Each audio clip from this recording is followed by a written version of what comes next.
Good evening. I'd like to bring the Town of Stockbridge Board of Selectmen's meeting for March 24th, 2022 to order.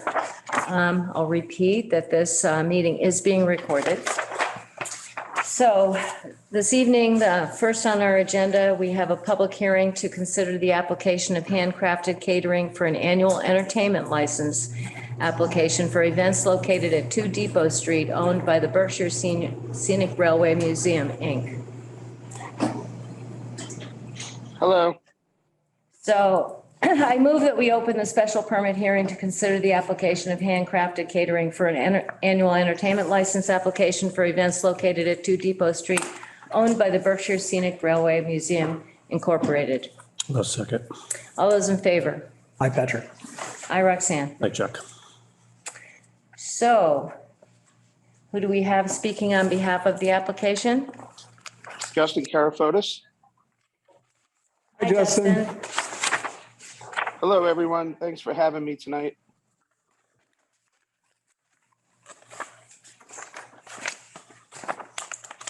So you can go ahead and you can present what you are proposing.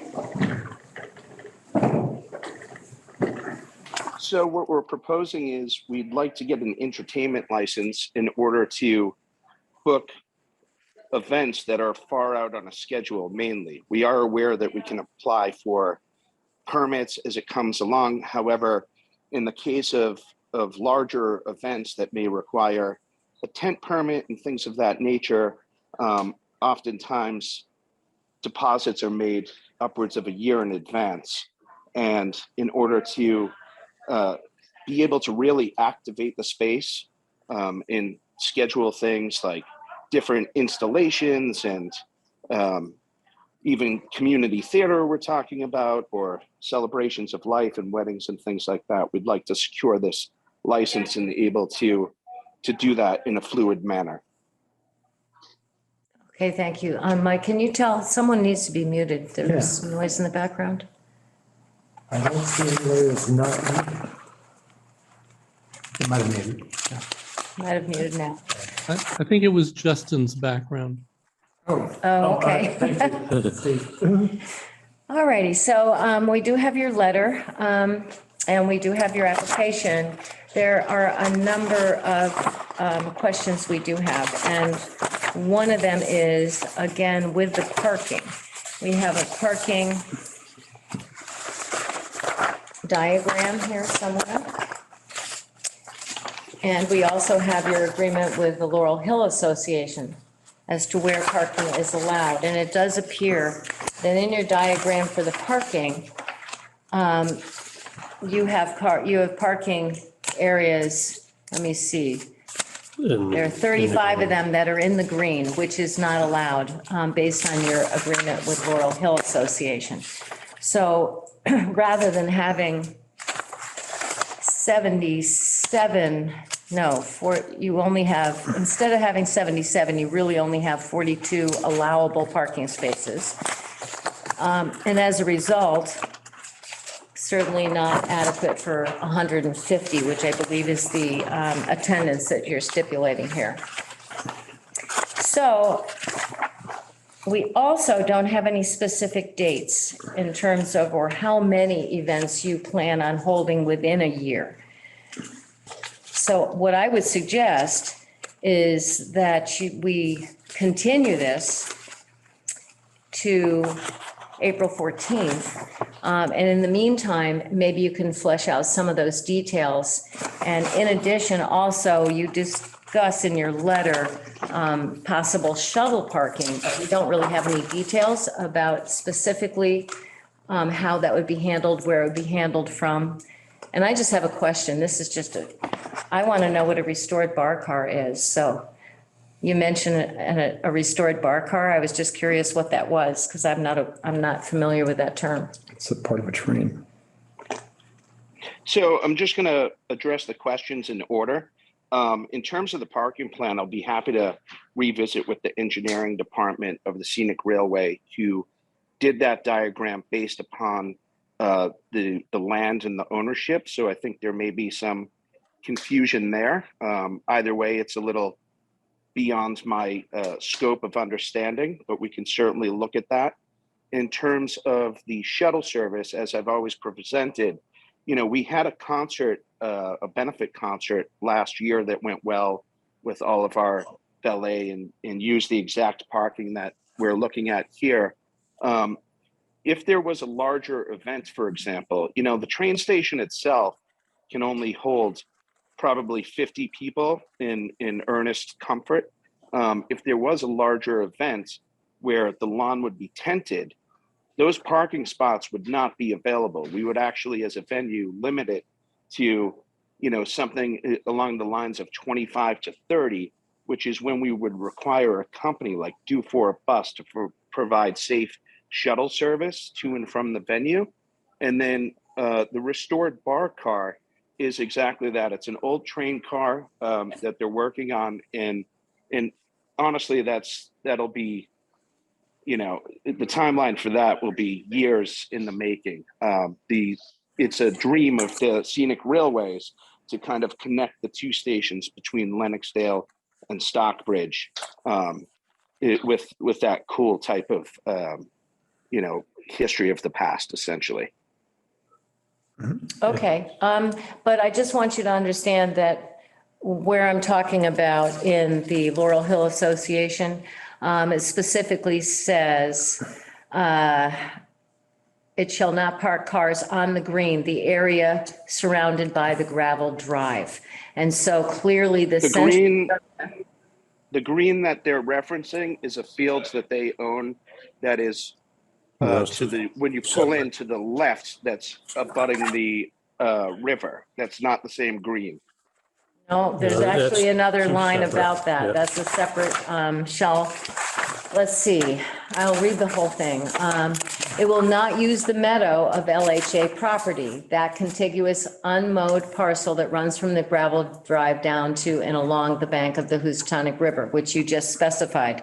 Also agrees it shall not park cars on the green, which is a separate area, the area surrounded by the gravel drive.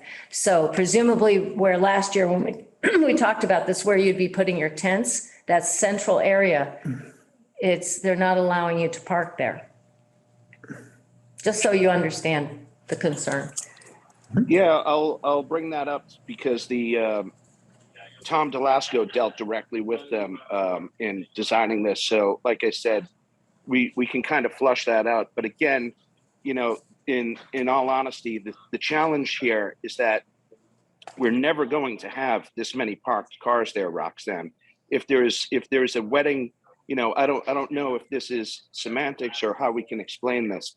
But again, the train station can comfortably hold 50 people.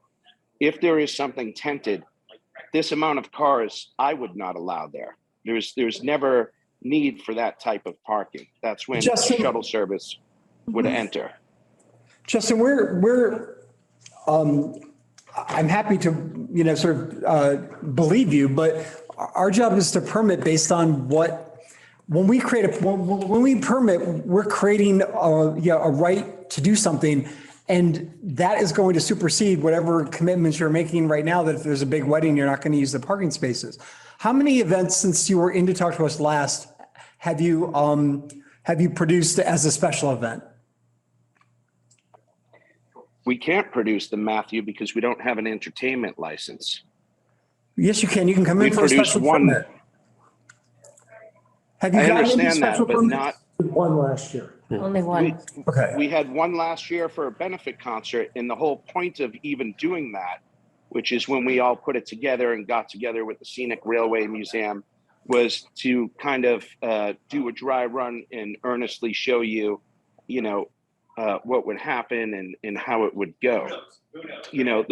There might be different art things, different community things. The Tuesday Club's been meeting there the last couple times, so there'll be various things like that where folks are in the station, but the majority of a business that would use a tent like the Laurel Hill Association is looking to do themselves this August to celebrate Olmsted's designing of the building, in order to set those up and get permits and take deposits from people in advance, we need licensing. I can't risk the same as, you know, I would believe you, I can't risk that I'm going to come in and apply for a permit a month out and have that denied when somebody scheduled a bunch of things Why not? around it.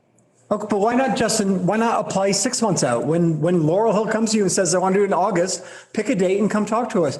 Part of what I'm looking for That's is just to not the see, speed of business Justin, let me just to finish. get a deal done.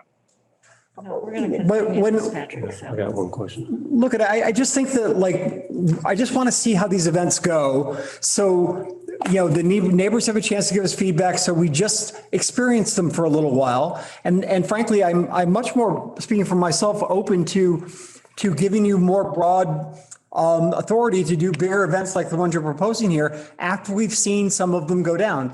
You know, things like the Tuesday Club, you don't need a permit for. There's no entertainment involved in that. There's no alcohol being served. So, you know, what we're really focused on is these big outdoor events of up to 150 people and 77 cars that you produce. I personally want to see how those go before I'm willing to kind of give you a carte blanche entertainment license. But that's just my position. What you're asking for is a open-ended entertainment license with no dates. No, we have no control. We give him this, he can have an event every day. We're not in discussion yet. I'm just saying, okay, but, so, and plus we But I can't think- give an entertainment license past a year Right. anyway, so. Well, I think what we're looking at here is we have an application. We'd like a little more detail. We're going to give you the opportunity by continuing this to April 14th to come back with, number one, the parking issue, and also in terms of the number of events per year you'd be willing to do and maybe specific dates. Now, that could be every weekend, it could be whatever. But in some way, shape, or form, give us a little better definition in terms of when you're going to be holding events. So does anyone in the public wish to speak in favor or opposition at this point in time? None? Not seeing anything. Okay. Hearing none, I move that we close the hearing for deliberation. No, we're Continue it. That's what we're continuing. Oh, I'm sorry. Yeah, We're getting there. I know, I'm so tired. I move that we continue the hearing to April 14th, 2022. And we'll see you then, Justin. Okay, thank you very much. Thank you. All righty, next on the agenda, we have a hearing for review and approval for the Stockbridge Golf Club application for change of manager and change of officers / director.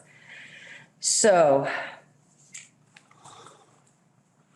I move that we open the hearing for review and approval of the Stockbridge Golf Club application for change of manager and change of officers director. Second. All those in favor? Hi, Patrick. Aye, Roxanne. Hi, Chuck. Okay, so I believe only involves a change of manager? Yeah. Okay, Change of manager, change of officer. okay. So, any comments from the public? Yeah. Hi, Christine here. I'm the manager of name on the application. I'm just attending here in case you had any questions, but as you mentioned, it's just the officers change every year, and we are now trying to put a permanent manager name on the license as well. We have to close this before we approve it. Get you, Yeah, your discussion first with them, then any questions, and I then. have no questions. I have no questions. I have no questions, so, You have to let the public, if there's any comments, because it is a public hearing. right. So is anyone out there wishing to speak? We're just keeping our fingers crossed that you don't flood. Yeah, we don't see anyone. So I move that we close the hearing. Second. All those in favor? Aye. Aye. Right. Okay, I move that we approve the Stockbridge Golf Club application for change of manager. A second. All those in favor? Aye, Patrick. Aye, Roxanne. Hi, Chuck. Good luck. Good luck. Have fun. Thank you.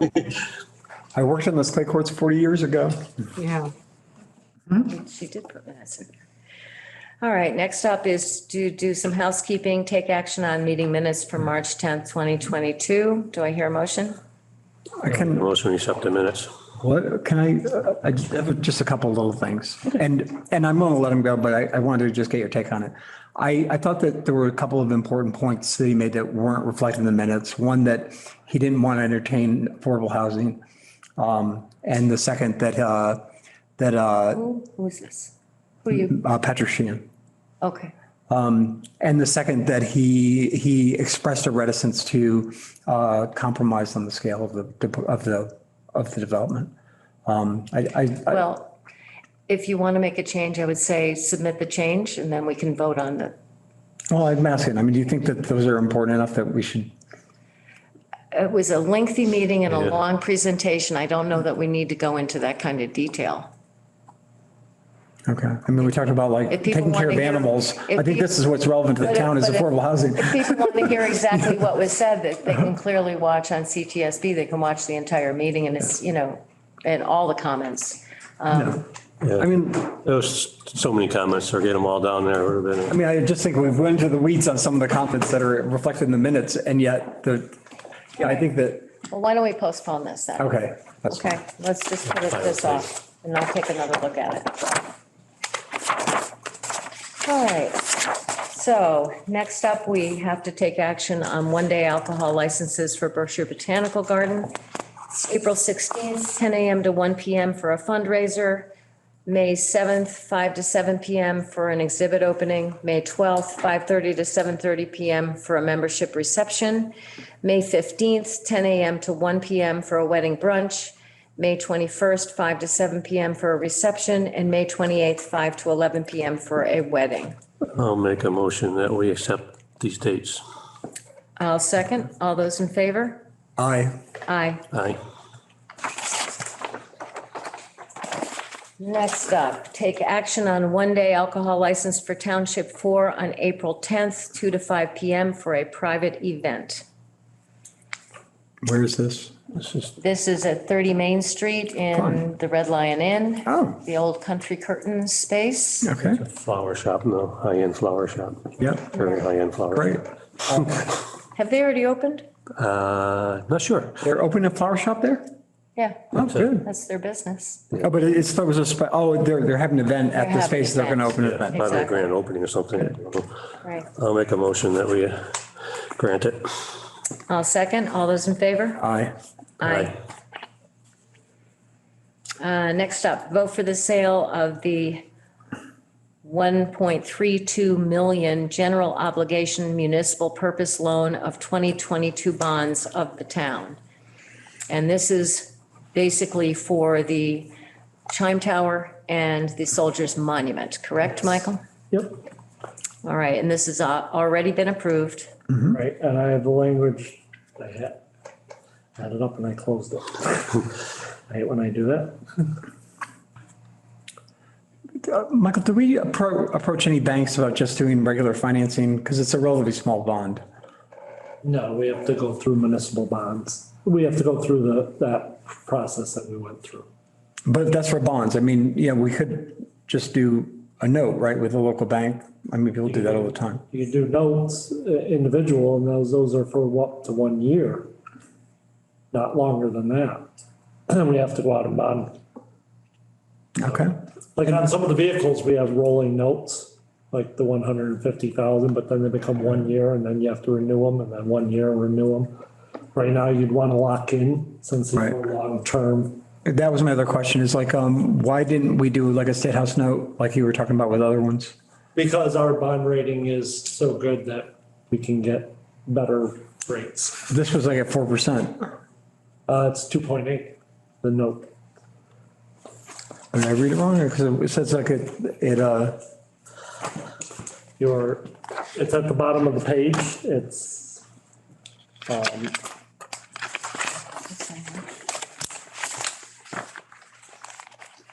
the actual, if you look at it, each one they're, have your final numbers on your,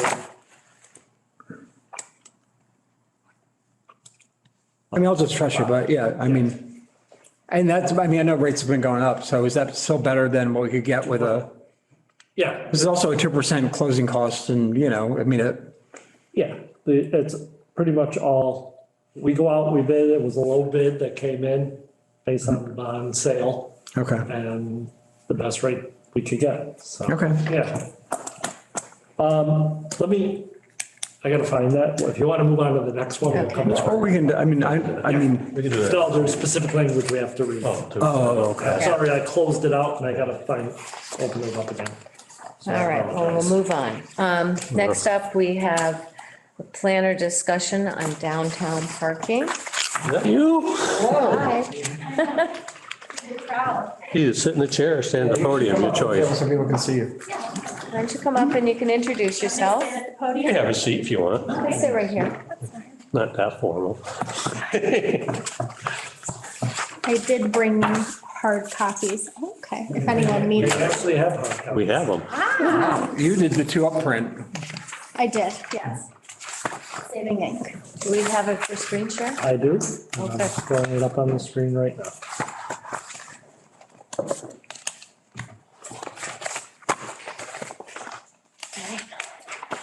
PowerPoint and history.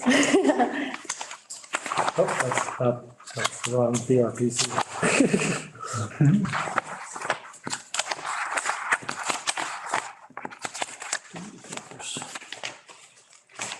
What's your name again? I'm sorry. I'm Patrick. Kara. Kara. Yes. Hi.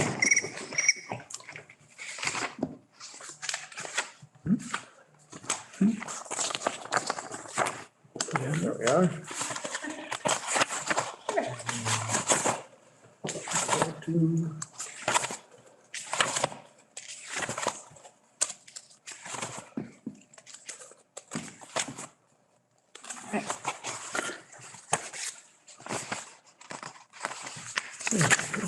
Perfect. There you go. So, Kara Farrell, I'm new to BRPC. I started in December, and Thursdays I'm here with Mike and the gang, working on bylaws and community planning. So I have dug into off-street parking a bit. Mike, if you go to the second slide. So what seems to be the problem here? A little bit of the on-street parking, which has, kind of overflown to off-street parking, which is how we got to this discussion. And when the demand for parking exceeds the supply of spaces, the strategy is to allocate priority for different parking purposes. So there are a few different options here that Mike and I came up with. Teresa also definitely helped me. The combination of current off-street parking requirements and the volume of on-street merchant parking is not quite working, I don't think, to its fullest capacity here in Stockbridge. I know last year at your annual town meeting, an article was proposed to amend the zoning bylaws, section 6.2, off-street parking requirements. The vote failed without the 2/3 vote. It was a close vote, but you needed that extra third one way or the other. So if you go to the next slide. So piggybacking off of my last statement, with the article being provided at the last annual town meeting, the idea of providing additional off-street parking came up, and that was brought to my attention day one. So on this somewhat hand-drawn map, you will see 3 of the 4 options. So that first option is on Pine Street, second is on Main Street, and third is also Main Street. You'll notice the 2 colored, the blue is town-owned land. The other 2 are not town-owned land. And if we go to the next slide. Perfect. Oh, good. Wow, that's a big screen. I'm glad we can read it. So this is where I will be very, very clear and articulate with my words. Unexplored options. So you'll see the Pine Street location as well as one of the Main Street locations there in red. And the red means they're options that have merely been ideas and have not been formally considered or researched, as they are not our land, your land, I should say. The other 2 parcels are right here, just to our east here, and just a touch south that way on Park Street. And this table really just breaks down in very simple language the differences between the 4 parcels. So I've got the distance from 44 Main Street. I just picked somewhat of a central location to use Mass GIS distancing to. You know, when people wanted to be on local, right. Elm Street, yeah. Pedestrian safety and traffic, that includes crossing streets and distances as well in lighting. And impact of traffic flow, that's similar to the pedestrian safety and traffic exposure. You'll see the high, medium, low, and low, and that's very similarly related to just the positions of where those parkers are going and how they'll get there. Are there any questions so far? Yeah, pedestrian safety and traffic exposure. You have very poor for Pine Street and poor for 29 Main, and I'm wondering why specifically, particularly 29 Main, and that you have all sidewalks. The illegal zone. Yes, yep, sidewalks, Crosswalks. crossing Main Street. Okay, well, they're going to be crossing Main Street up at 50 Main as well. And you have status quo, so I'm a little, I'm not sure what the difference is here. Because we do have crosswalks, and clearly Pine Street, there's more walking. If you're Right. going into the main corridor. Right. Then you have another street to cross. On the other hand, if you're parking anywhere in downtown, you're probably crossing Main Street. And you certainly are if you're parking in the town hall, you know, if we Yes. do something on our property. Yep. So I'm just wondering why there was this big discrepancy. So to my knowledge, the difference between the poor and the status quo between the 2 Main Street options would be the majority of the attractions on Main Street, to my knowledge, are on the south side, which would mean, because that includes Elm Street. So in my head, that Okay. means people would just simply be on this stretch and less crossover. Okay, That was my thought there. but I guess you haven't been in the Lost Land. Not yet. It's a big draw over there, so. I looked it up a few times. I'm sure I'll get there. Any other questions so far? This is the main table. Yeah. just I actually have a question. Yeah, go ahead. When we were bandying about some potential locations for senior housing, I was told, actually, I think it was by Teresa, that there was a deed restriction on Bidwell Park related to the inability to, consider alternative uses for it. And then, but Rick Wilcox seemed to think that there wasn't one, and he's one of the Bidwell, people. And I'm wondering if anyone's looked at the deed for 50 Main Street to just see if Bidwell Park could be used for that purpose, for this purpose. So a couple of things we haven't, so we're just digging into this and we want to know that these are ideas you would like us to explore further. Okay. Right. Some of these things that Kara's brought up, as we talked about, she also ran by traffic engineers and that at BRPC to look at how they would cross the roads, and that's why they came up with road matrix. So we've been able to fully use BRPC through this. Not only Kara, but there are other people. But if Bidwell Park is something we want to look at, there's two things. The parking would also be used for the park itself. So there's a +2. You can make the argument it's for the park and for downtown. And we would fully then examine, look at what it would take to do, what the costs would be. This would be taking, if this is an idea that both the select board and planning board are interested in pursuing, then we would then dig further in. But if right now, if you say, hey, this isn't an option we want to explore, then we're not going to spend a whole bunch of time here coming up with the next steps. So really here's what we've looked at, we've discussed, BRPC staffing has discussed, and now Kara's brought it together to say, okay, we've eliminated 2 of these.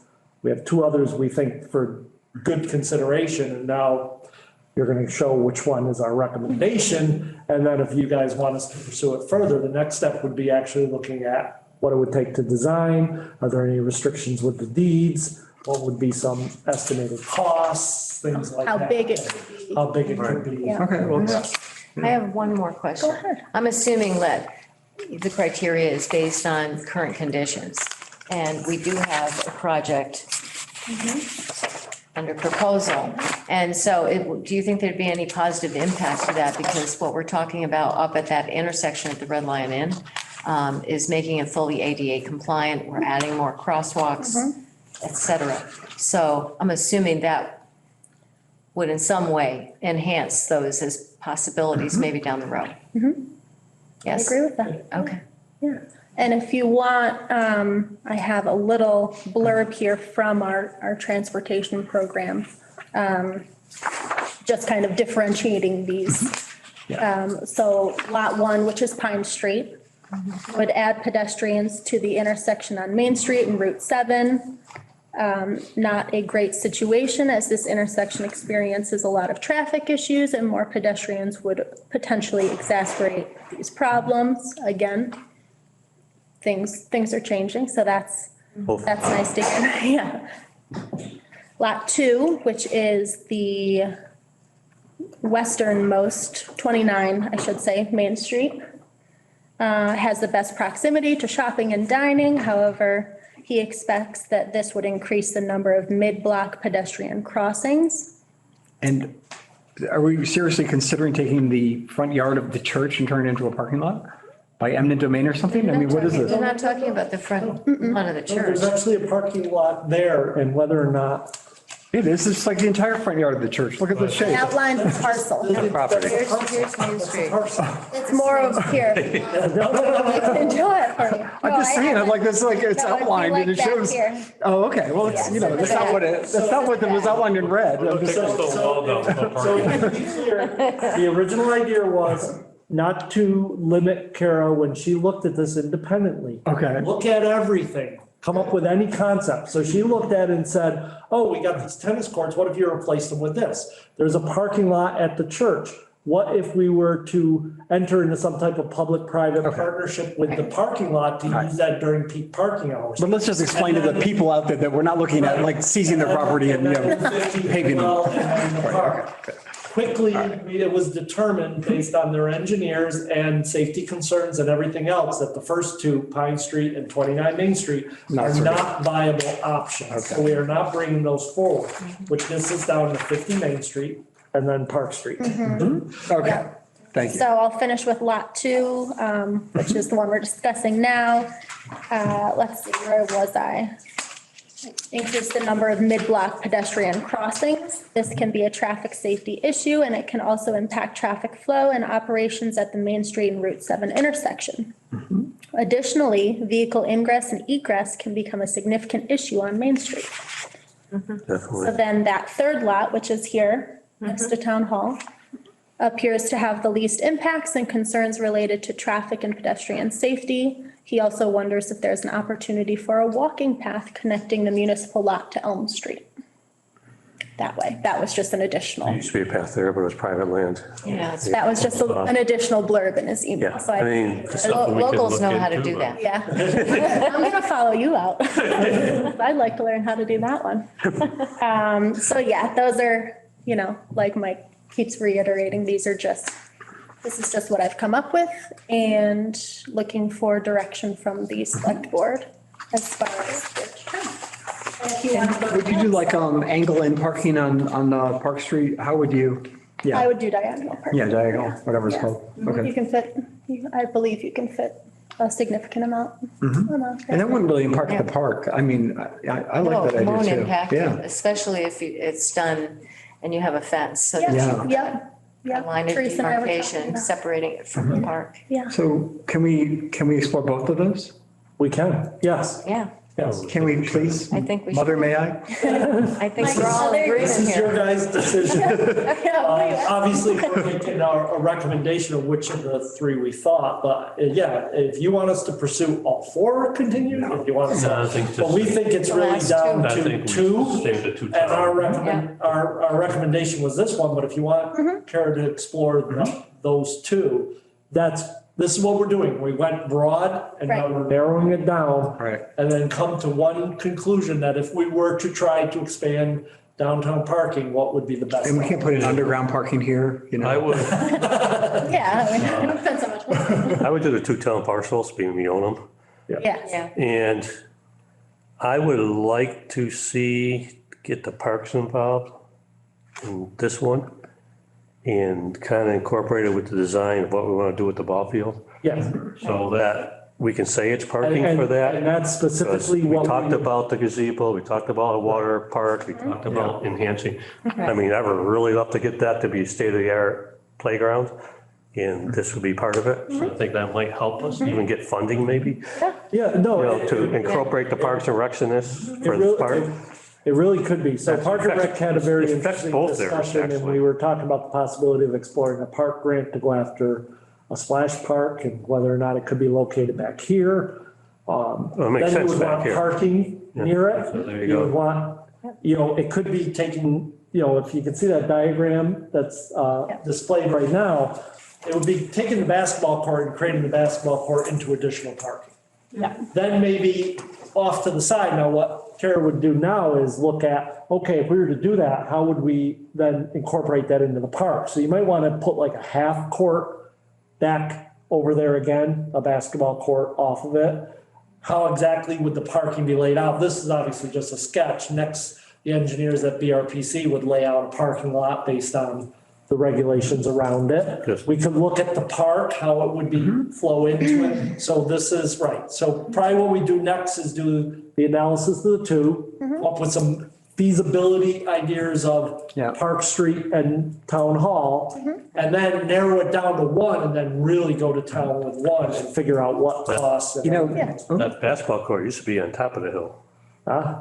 but I chased the ball. But that sounds tiring. Hey, there's one other thing that I think would be great, which is, if you look at Turn Park in West Stockbridge, where they basically took a park and they integrated those art installations into it. This area is obviously adjacent to the trail that goes between, you know, where the ball field is and then where the entrance to Ice Glen is. And then on the other side, you've got the Mary Flynn Trail, you've got Ice Glen, you've got, Laurel Hill property up the mountain. It'd be great to sort of try to figure out how to make it an outdoor interactive park similar to what West Stockbridge has, because that generates so much foot traffic for the town. I don't think I mean, it people realize you really, can get to Ice Glen from there, but if you make it a real park Yeah, and you all that can. stuff, I don't think people realize, a lot of yeah, people don't know. that's right. So, and it's a But you nice could do walk like that way. art, you could have like 10 or 20 places where you could have revolving art installations or something and really sort of make it a destination. Right. So right now we're crawling.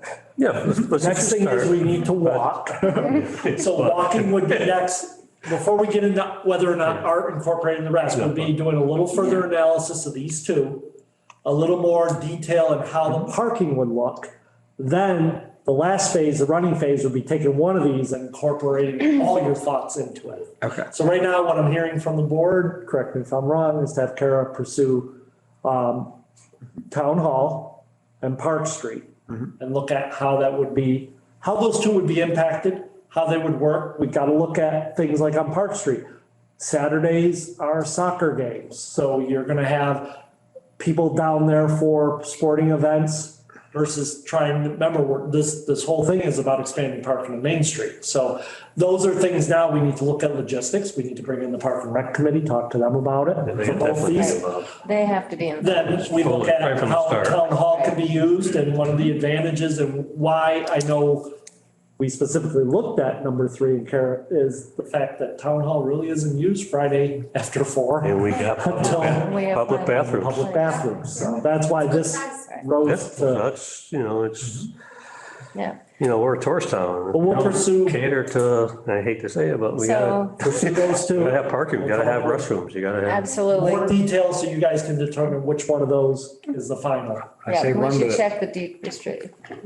We'll do issue. that now. Yep. And just so we've got some numbers to go along with this graphic that has 27, that would net 27 spaces, just that sort of line right there. Okay. So you, But there's, Looking at, there's a that would lot be more. 27 additional going spaces. on. There's more space. It just There's a lot depends on more the space deed. going behind the Parking tennis is courts. there.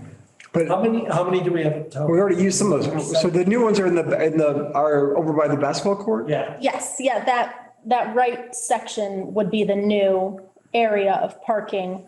Where the basketball court is. Yes, yeah, Oh, and That that, doesn't include behind the tennis courts yet. correct. That we may be able to use. Yeah, I mean, it might be configured differently. Oh, yes, yep, absolutely. This was just, And I believe there's something to look at. here at Town Hall. I haven't counted in town hall. I just know that this is a 27 edition. How many parking spaces do we have Spaces that could be available. in the Main Street area? I have not counted. Do you know how many parking spaces we have in the Main Street area? We will have all that for the next one. Okay. Hugh, do you know? No, it's not, I mean, it's like 200, I think. Enough. I think it was 180 or 200 or something like that. All right, well, can we move on in the consideration of time? So we're all agreed. We'll Great. move forward with this Yeah. and we'll schedule a meeting with Parks and Rec. Wonderful. Okay, I appreciate your time. thank you very Want much. to check with public or, Okay. gotta check with the public or anything? Oh, yeah. Does anyone want to make a comment about this idea from the public?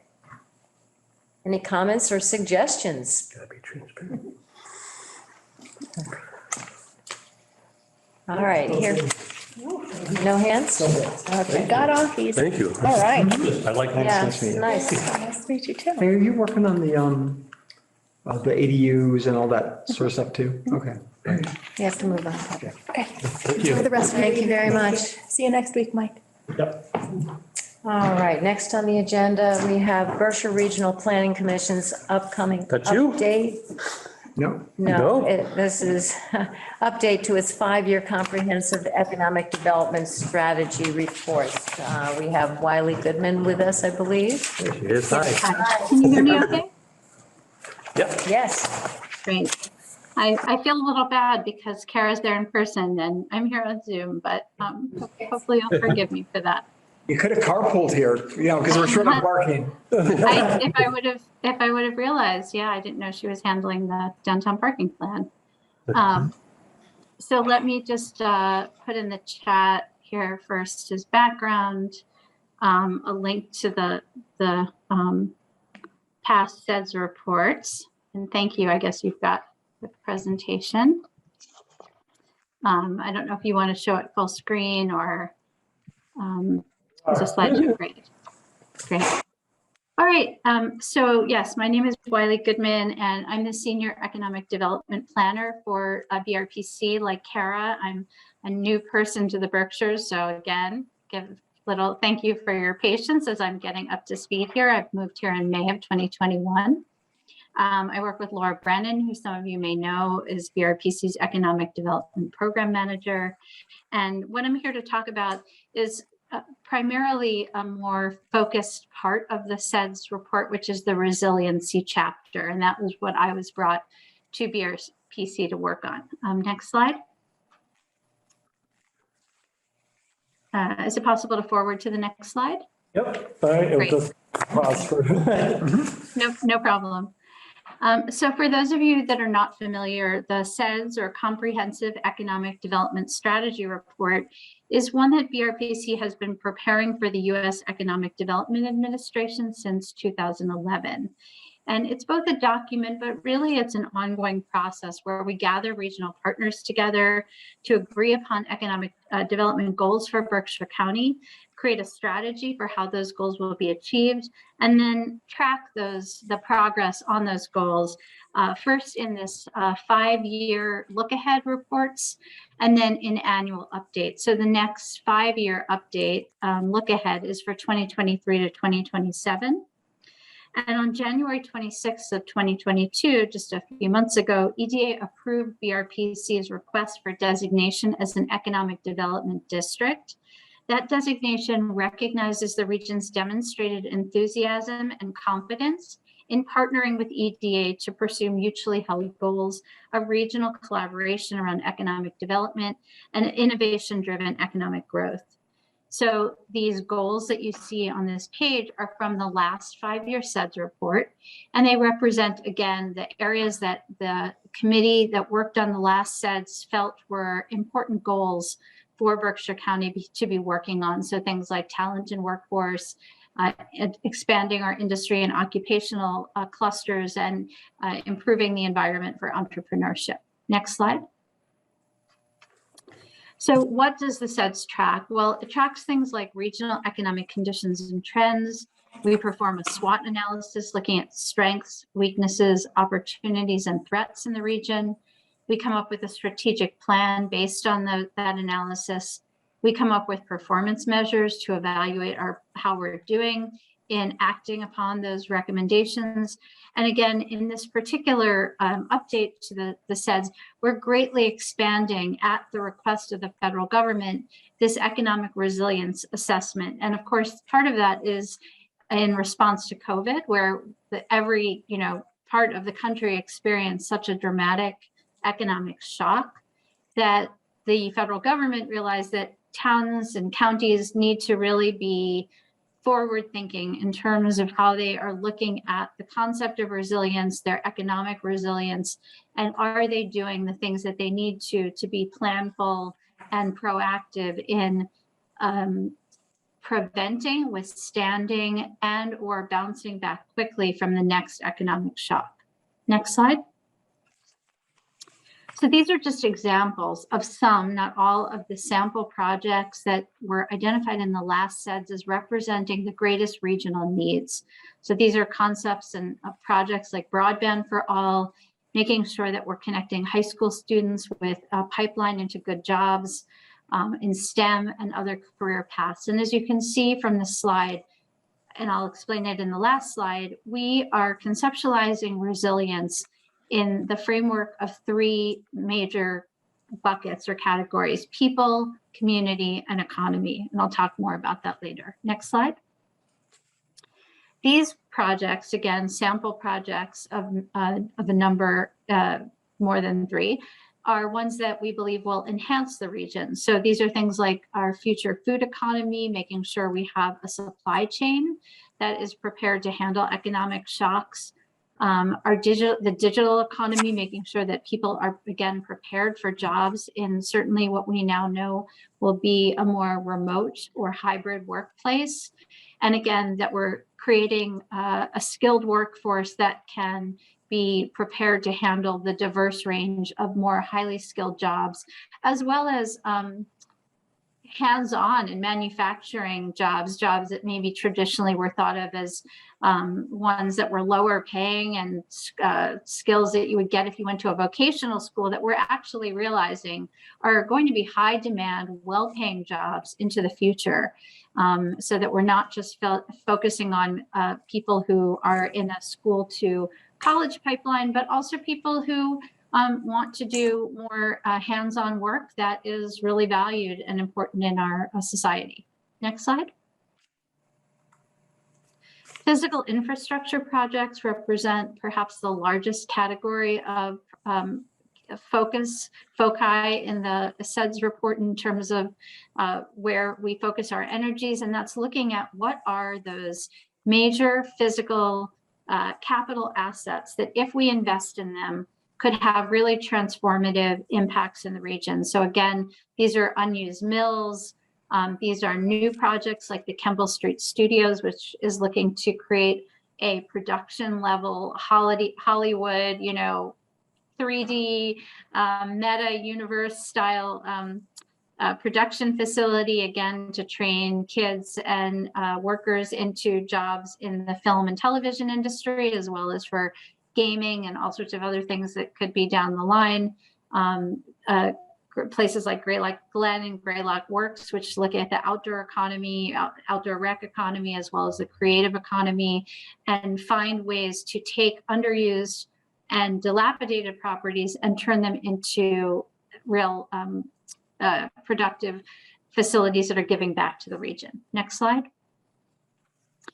So in the upcoming SWOT analysis, we are bringing in some indicators that we know came to the fore during COVID, things like childcare. We know that a lot of women in particular left the workforce because there wasn't adequate childcare for them. How do we look at Berkshire County and find ways of enhancing access to safe, quality, affordable childcare? Things like diversity, equity, inclusion. How do we make sure that we are a county that is welcoming to new immigrants, to people of color, other diverse populations who can really, jumpstart bringing in new life and ideas and perspectives to our community. Climate change, which we know is a threat, public transit, which we need to re-envision for rural regions and regions that have a large senior population, where a fixed route bus line is just not sufficient to cover the needs of our county. Next slide. So what we plan to do in the next coming months, some of this has already been done. I'm interviewing town administrators, making presentations to select boards. We are conducting surveys and doing interviews with representatives of various economic sectors. We have a monthly meeting of our SETS committee and our resiliency working group. And then we will, of course, be drafting the report, expanding the resiliency section, and then sharing it with towns for feedback. Next slide. So what we're looking for from you are your stories about economic resiliency, environmental resiliency from the last few years, helping us understand from your on-the-ground grassroots perspective, what are the areas of strength, weakness, opportunity, and threat in your town? What are the priority projects that you see as being important to addressing economic challenges that your town faces? And then last but not least, checking in on your ARPA allocation and grant management if you need that. BRPC is here to help towns, often towns that are perhaps not as well resourced as Stockbridge is, to understand when, hundreds of thousands of dollars may be coming in to them for the first time in a lump sum, and the federal government is giving that out. How do they figure out how to allocate those funds? How do they manage and administer those grants so that when the federal government comes back in a few years and says, hey, can you show us the receipts for how you spent that money? Towns are well poised to be able to respond to those questions. Next slide. These are 4 questions that I'll be sending out after this meeting to the select board and town administrator. I've actually tweaked these questions a little bit, so the ones you see on the screen are not exactly what you might receive. And we're hoping that towns can send back responses just in a Word document in about 30 days or so. And what we'll be looking for is, we may or may not pull out your particular town in the larger report. What we'll be looking for, again, are county-wide trends, county-wide patterns, or regional. I know that a lot of times we think about Berkshire County in terms of north, central, and south. So if we look at South County, are there some themes that a lot of different towns are bringing to our attention that we can then call out as resiliency, again, strengths, weaknesses, opportunities, or threats. Next slide. This framework of resiliency, where we start with resilient people, they contribute to a resilient community, and together they create a resilient economy, comes out of the work of an economist from Nebraska, Brian Dabson. We like this framework because it's very simple and straightforward, and we think it's something that makes a lot of sense. I will say that in having some conversations with our SEDS committee, some people have pushed back a little and said, well, maybe it's more like a mosaic and these things kind of operate in equal measure. We could also think of it as a kind of virtuous circle where, again, resilient people contribute to a resilient economy, a community contribute to a resilient economy, or vice versa. Again, you have, let's say, new businesses come to a community that's a bit, run down, or there's a better phrase, and it's not coming to me now, but facing hard times, let's just say. And suddenly people start opening small businesses. I think of a place like Hudson, New York, if people are familiar with Hudson, where people come in, they start new businesses. That kind of jumpstarts the people getting employment improving, the community starts to feel better about itself. New people start to move in, and again, you get this kind of virtuous circle. So again, however, the framework, I think, is less important than the 3 buckets all being interwoven with one another. Next slide. And that's all I have, and I'm here to take your questions. Well, Do you have a question? I have a couple. I noticed on your sample projects sheet that all the projects that you focused on for the next 5 years are Lennox North. And basically half the county is south of Lenox. And I would just point out to you that you probably saw in the paper this week that one of the things that South County is looking at, and specifically Stockbridge, Great Barrington, and West Stockbridge would have to fund, is the creation of a vocational school as part of the renovation of monument or rebuild of monument that would cost about $20 million. I was Currently- actually just on a call today with Jake Eberwein and Frank Coate and I'm forgetting the last person's name Just make about a that. point that North County and Pittsfield have 900 students in vocational programs, and all of South County has 47. 45. What? It's about 45 you have, right? Yeah, 45. And when we talk about driving economic activity in South County, support for that so that our 3 towns don't have to foot the bill for this regional resource around vocational training for South County would be probably the number one thing you could do to help us. And I couldn't agree more. And like I said, I was actually on a call this afternoon with those 3 people, and we are trying to hook them up with and again, I'm not here to promise anything because it's not in my control, of course, but I will tell you that there was a Northeastern University one of the national Build Back Better Phase 1 regional challenge grants with a focus on biotech. And I have connected them with that exact project. And we had a conversation today because if they win their Build Back Better Phase 2, which is a $100 million project, not just to be clear, that money is going to 4 states, Rhode Island, Massachusetts, Maine, and one other. So I'm not here to tell you that you're going to, if they win, that all of that money would go into this. I'm just addressing kind of how you frame your priorities, and I think that that's one that could go on the list. Absolutely. You know, especially for South County, and it's not on the list now that you're kind of presenting. The second thing I'll just mention is that, for the last 20 years since Town Hall moved here, our old Town Hall has been empty because it's a $4 million, $5 million renovation to bring this historic structure that goes back to 1839 up to a modern use. And putting that on the list so that, because the renovation cost is so high, it makes it really unlikely that a tenant will come in to either buy or rent the space. And putting that on the list of, I think that could really reinvigorate from a, kind of economic development point of view for the town. Having that building on the list, which has been sitting empty for 20 years, would be really, really awesome. And having you guys come down and maybe take a look at it would be, I think that that'll do it. I've talked enough. No, that's very helpful. And just to, again, be clear for everyone, those were not all of the projects. Those ones that are presented in that in the slideshow, those are just sample projects. So there are more. And if I did not include enough in South County, my apologies. That's all right. Questions? No, I have none. Great job. Thank you. Yes, thank you, Wiley. Thank you. Oh, I have one question, actually. She's going. No, I'm here. I'm Okay. here.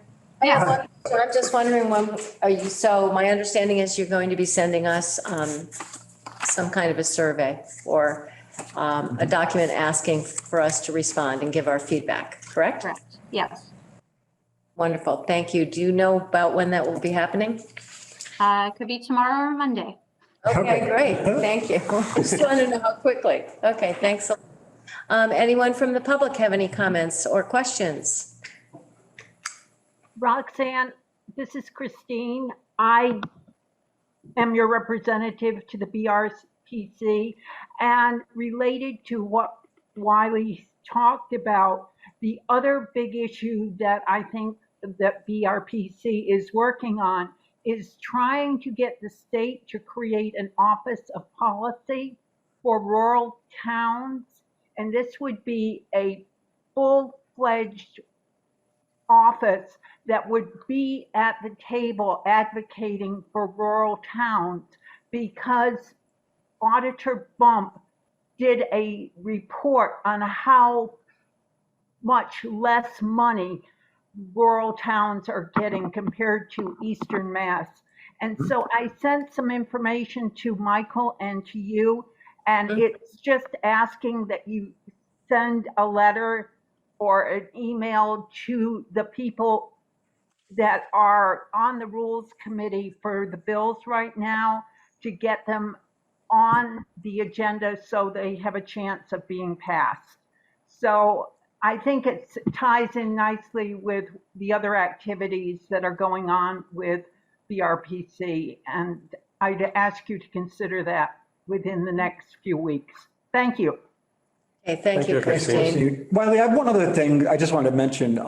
Obviously, tourism and cultural attractions are really one of the, foundations of our economy around here right now. And I would just point out that, between Tanglewood and the Norman Rockwell Museum, about 1 million of those visitors are using the roads of Stockbridge every year. And I've noticed that in some of the advocacy you've done around, roads and bridges and the impact on them, that I would love to see more support from the region for kind of the impact on these resources. I think it's great that Tanglewood's here and that Norman Rockwell's here and that Namkeg are here. So many of these big attractions are here, but this is a tiny town. And we're looking at, over $10 million in infrastructure needs right now. And I just think it would be great if there was at least some recognition that, kind of supporting that would be really, really appreciated. Yeah, and that's the kind of on the ground knowledge that you have that we are looking for. And Patrick, that is also one of the priorities in this Office of Rural Policy. Road assistance, Chapter 90 funding, and small bridges and culverts are the issues that they want to focus on first. And I think those are important issues for Stockbridge. So I think if we can push that legislation, it will be helpful. And BRPC is working very hard to enact it. Thank you. Okay, thank you. Anyone else have any questions for Wiley or any comments? Nobody? Thank you so much. Thank you, Earl. That's great. Thank you so Thank much. you. All right, hearing none, we'll move on. Next up, we have a presentation on local fair share amendment. That's you. Stand or do what you like. So we have Henry Rose here with us, and do we also have Amy Cooper remotely? On Zoom, yeah. Yeah, I'm going to start us off. I'm Amy Cooper. I live in Stockbridge, and I'm here with Henry Rose. We want to thank you very much for giving us this opportunity to talk with you this evening about fair share. I'm going to give a brief explanation, and then Henry will share his thoughts and answer some questions. Okay. So fair share. Leaders here in Western Massachusetts have long argued that money for education and transportation, we're just talking about, is insufficient for meeting local needs. And actually, fair share amendment addresses that. As you know, Massachusetts has a flat income tax rate of 5%. The fair share amendment would amend the Massachusetts Constitution to create an additional 4%, a tax of 4% on the portion of a person's annual income above $1 million. This new revenue would be dedicated exclusively to funding quality public education and transportation, including the repair and the maintenance of roads and bridges, all services that are vital to the success of our state's residents and its economy. It's also important to note that the Fair Share Amendment would provide for a long-term sustainable source of revenue without requiring low and middle income families to pay more. Talking to you this evening is part of our ongoing effort to have conversations with governing boards across the county and ask for their endorsements. So far, we've talked to the select boards of Lee, Dalton, and Lincoln, and also the City Council of Pittsfield, and they have all endorsed the Fair Share Amendment, and we would very much welcome your support as well.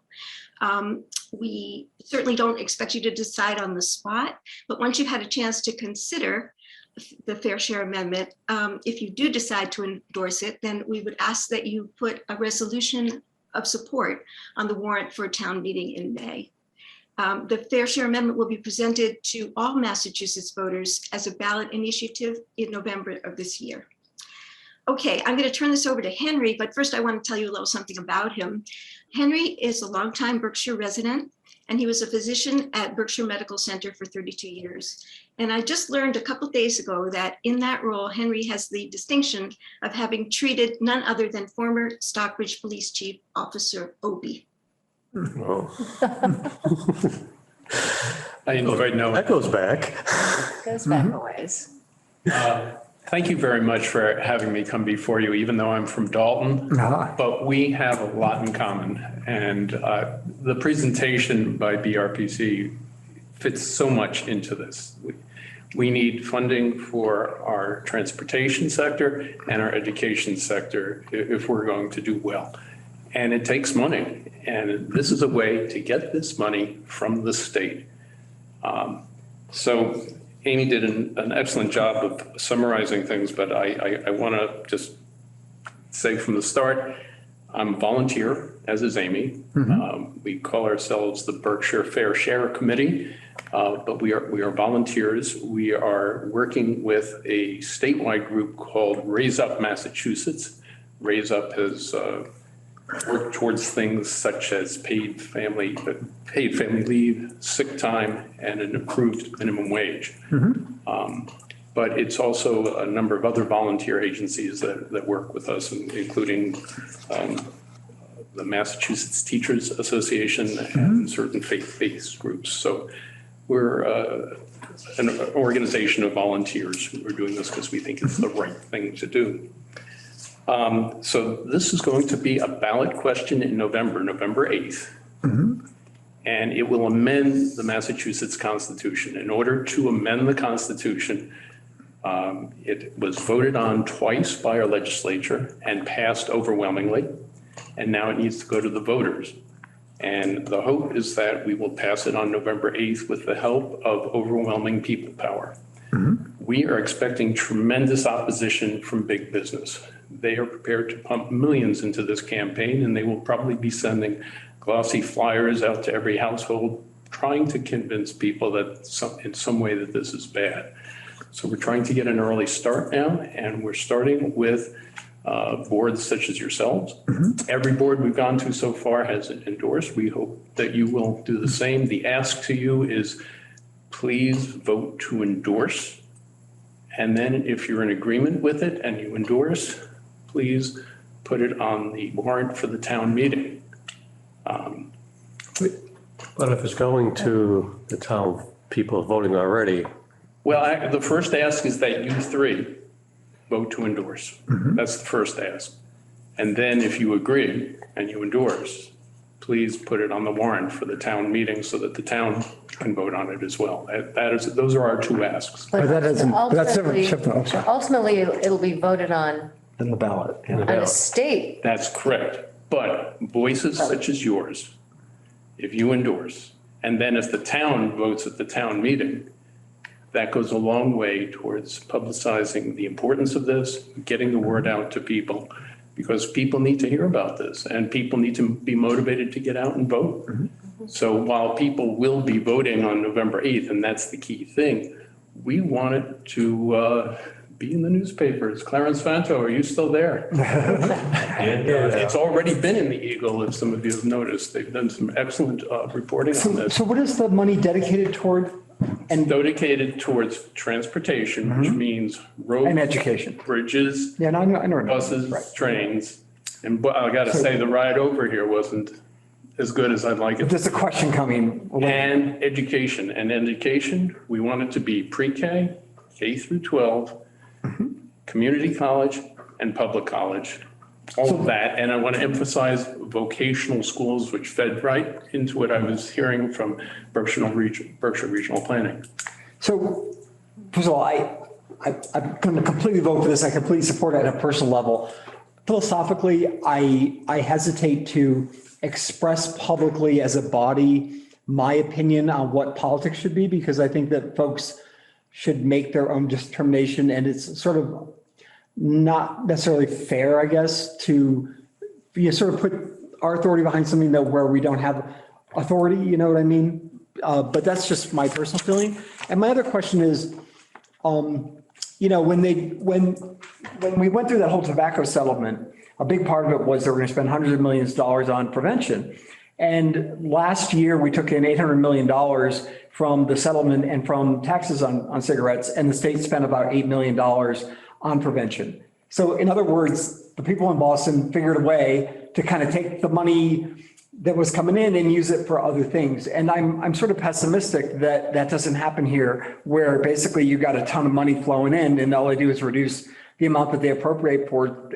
And you know, the MBTA needs so much money. I just wonder how you guarantee that it actually impacts us in a way that benefits this region and not. I am glad you raised that. This fight will not stop November 8th. Yeah. We need to hold our legislators accountable. We need to fight like hell to make sure we get our fair share out here in Western Massachusetts.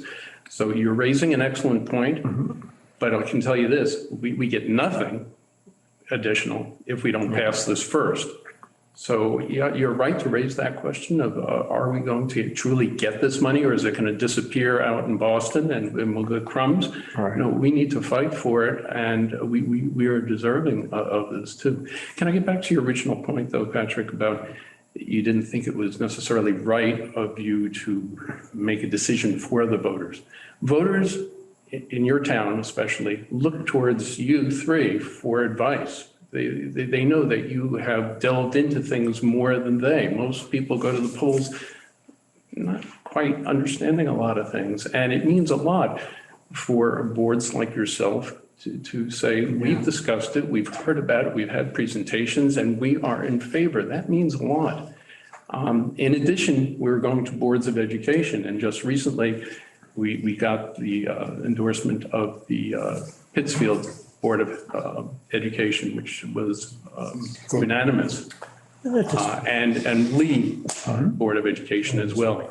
So I take issue with what you said about it not being right. I think people are right. I just personally hesitate to sort of, you know, suggest to folks that I know better than they're going to evaluate it and put it on the ballot. Please don't hesitate to make your opinion known, and I hope it's. I never do. I try never to let people know my opinion. Not a problem. Yeah, you know, and I'm very cautious about that. And I think the people in your town are looking towards you for guidance on this. And when the big money rolls in, and believe me, it will, they're going to have glossy ads. They'll probably have TV time, radio time, whatever. They're going to probably tell you millionaires are going to move out of state. Right. You know, the state of California has a 13.3% maximum income tax rate, whereas ours would be then going to 9%, and it wouldn't tax the first $1 million of somebody's income. So every millionaire in California hasn't moved to Florida. And I don't think that our wealthiest people are going to just suddenly go, oh, this is it, I'm leaving. I think that business people, especially small business people, want an educated workforce. And I think they want roads to get their goods out. And I think that matters to them. Does this raise corporate tax or just the personal income tax? Oh, this is personal. So why do you think that businesses are going to come out first? Because they're talking about small businesses, which might feel, I'm sorry, big business is against it because it's a tax. In their view, that'll hurt people who earn that much money. I mean, and the way people file their income taxes, some of them are very wealthy people who own a big business and who will see, they'll be paying 9% on that second and third and fourth $1 million. I think small businesses on average earn about $100,000 a year, and they're not the kind of big business that is opposing them. Right. I'm very curious. So this $1 million, is this, what if you have a joint return? Is this $1 million on a joint return? Is this $1 million per individual? Over $1 million? How does that work? And I'm a little curious as to how they came up with the $1 million figure to begin with. Because if you look around here, yes, you'd have a big business if you're making that much money. If you go to the eastern part of the state, however, you could have fairly what we would consider as relatively small to moderately sized businesses that are making clearly over $1 million a year. So a lot really, there's a very big discrepancy between parts of the state in terms of income. So I'm just curious how they came up with that number and if it applies to individuals or a joint No, return. that's a good question. I'm not sure I can answer that precisely. Amy, can you answer that question? Don't know, but we can find out. So $1 what I'm million asking is doesn't it, go that far well, these days. this is only going to affect about 20. I'll take it. Affect about 20,000 returns in a state of 7 million people. Yeah. That's all. Okay. So the question, is it for individual or filing jointly? Yeah. I can't answer that, but it's only going to affect 20,000 returns in the Okay. state. And by the way, over the years, when inflation 100 years from now makes $1 million, not $1 million, it will be adjusted per year. You're talking only 20,000 people will be affected in this. Yeah. How much money do you project getting in this? I mean, Oh, it's a huge amount of 1.3 money. and $2 billion is Yeah. what's estimated, depending on which organization does. But the state's budget is 50 billion this year. So, that's like, it's like what, The state 4%, budget is in 5%. the neighborhood, I think, of 70 billion. Yeah. Yeah. I think it was 48 this year, but maybe not. This was on Really? yeah. Perhaps I have it wrong, but it's 1.3 to $2 billion estimated. And this, like we said, would be earmarked for transportation and education. If I can add, I'm for all those segments of education, pre-K, K through 12, community college and public college. The vocational thing is a huge thing. In the last fiscal year, about 8,000 high school students that wanted to go to vocational high school were waitlisted. And about 2,000, this is statewide, and about 2,000 had no vocational program within their geography. Last year, I did volunteer tutoring of an 8th grader in algebra and geometry. And he wanted to go to a vocational school. And this kind of school that he wanted was not available here. He commutes an hour to Northampton every day. Yeah, isn't it crazy? 2 hours of commuting. That's what I mean about like getting the resources dedicated out here. Because you can raise all the taxes you want, but I mean, every time we try to do something like this, none of it ends up seeming like it comes out here. Well, You know? I can't be nihilistic. I have to be optimistic. Right. This is the first step towards getting what we need. And then we will continue to fight like hell to make sure we get I it. mean, the entire BRTA, the transit budget here is like 73 million. And just the renovation of Government Center in Boston was $3 billion. And our entire budget, including operating costs, is like $70 million a year out here. I mean, of course, that's why there's no Sunday service and that buses don't run past 5 o'clock at night. How does someone get to their job if they don't have a car? If you don't have a if you don't have a car, you're in a lot of trouble. Good luck. Especially if you want to change your job. On education, I want to add this. Back prior to the 1980s, it was possible for a student to go to public college in our state and emerge from that debt-free. Now, tuition fees, room and board for a UMass student, UMass Amherst or UMass Lowell, one of those, is approximately $30,000 a year. Even for in-state residents? Even for in-state residents. Wow.